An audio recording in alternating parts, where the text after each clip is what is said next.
വിശുദ്ധ പുരുഷന്റെ അടയാളത്താൽ ഞങ്ങളുടെ ശത്രുക്കളിൽ നിന്ന് ഞങ്ങളെ രക്ഷിക്കണമേ. ഞങ്ങളുടെ തമ്പുരാനെ, പിതാവിന്റെയും പുത്രന്റെയും പരിശുദ്ധാത്മാവിന്റെയും നാമത്തിൽ ആമേൻ.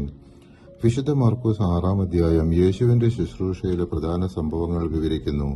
സ്വന്തം നാട്ടിൽ അവനെ നിരസിച്ചത്, ശിഷ്യന്മാരെ പ്രസംഗത്തിനും രോഗശാന്തിക്കും അയച്ചത്, യോഹന്നാൻ സ്നാപകന്റെ വധം, 5 അപ്പം 2 മത്സ്യം കൊണ്ട് 5000 പേർക്ക് ഭക്ഷണം കൊടുത്ത അത്ഭുതം, കടലിൽ നടക്കൽ, രോഗികളെ സുഖപ്പെടുത്തൽ എന്നീ സംഭവങ്ങളാണ് ഈ അധ്യായത്തിൽ വിവരിക്കുന്നത്. യേശു സ്വന്തം നാടായ നസ്രത്തിൽ ഉപദേശിച്ചപ്പോൾ ജനങ്ങൾ അവനെ നിരസിച്ചു. യേശു അവരോട് പറഞ്ഞു, സ്വദേശത്തും ബന്ധുജനങ്ങളുടെ ഇടയിലും സ്വഭവനത്തിലുമല്ലാതെ മറ്റെങ്ങും പ്രവാചകൻ അവമതിക്കപ്പെടുന്നില്ല.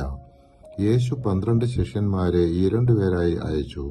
അവർ അനുതാപം പ്രസംഗിച്ചു, പിശാചുക്കളെ പുറത്താക്കി, രോഗികളെ എണ്ണയിൽ അഭിഷേകം ചെയ്ത് സുഖപ്പെടുത്തി.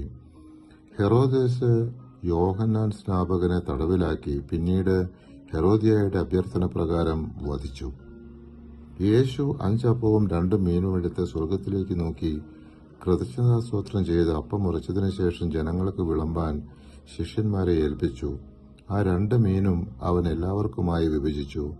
അവരെല്ലാവരും ഭക്ഷിച്ച് തൃപ്തരായി. ബാക്കി വന്ന അപ്പകഷ്ണങ്ങളും മീനും 12 കുട്ട നിറയെ അവർ ശേഖരിച്ചു. അപ്പം ഭക്ഷിച്ചവർ 5000 പുരുഷന്മാരായിരുന്നു. 6-ാം അധ്യായം 41 മുതൽ 44 വരെയുള്ള തിരുവചനങ്ങൾ. യേശു കടലിൽ നടക്കുകയും ശിഷ്യന്മാരുടെ ഭയത്തെ ശാന്തമാക്കുകയും ചെയ്തു. ഗന്നസറത്ത് പ്രദേശത്ത് ജനങ്ങൾ രോഗികളെ കൊണ്ടുവന്നു. യേശുവിന്റെ വസ്ത്രത്തിന്റെ അറ്റം തൊട്ടവരെല്ലാം സുഖപ്പെട്ടു. വിശുദ്ധ മാർക്കോസ് 7-ാം അധ്യായം യേശുവിന്റെ ഉപദേശങ്ങളും അത്ഭുതങ്ങളും ഉൾക്കൊള്ളുന്ന ഒരു പ്രധാന ഭാഗമാണ്. പരീശന്മാരും ശാസ്ത്രിമാരും യേശുവിനോട് ശിഷ്യന്മാർ കൈ കഴുകാതെ ഭക്ഷണം കഴിക്കുന്നതിനെക്കുറിച്ച് ചോദിച്ചു. യേശു മറുപടി നൽകി, മനുഷ്യനെ മലിനമാക്കുന്നത് പുറത്തുനിന്ന് കടന്നു വരുന്നതല്ല, ഉള്ളിൽ നിന്ന് പുറപ്പെടുന്നതാണ്.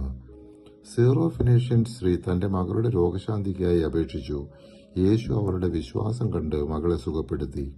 യേശു ഒരു കേൾവിയില്ലാത്തവനെയും നാവ് തടസ്സമുള്ളവനെയും സുഖപ്പെടുത്തി. ജനങ്ങൾ അത്ഭുതപ്പെട്ടു. പരിശുദ്ധാത്മാവെ, തിരുവചനത്തിന്റെ അനന്തശക്തിയാൽ ആത്മാവിന്റെ ബലങ്ങളും ദാനങ്ങളും നൽകി തീക്ഷ്ണതയാൽ ഞങ്ങളെ ജ്വലിപ്പിക്കണമേ. ആമേൻ.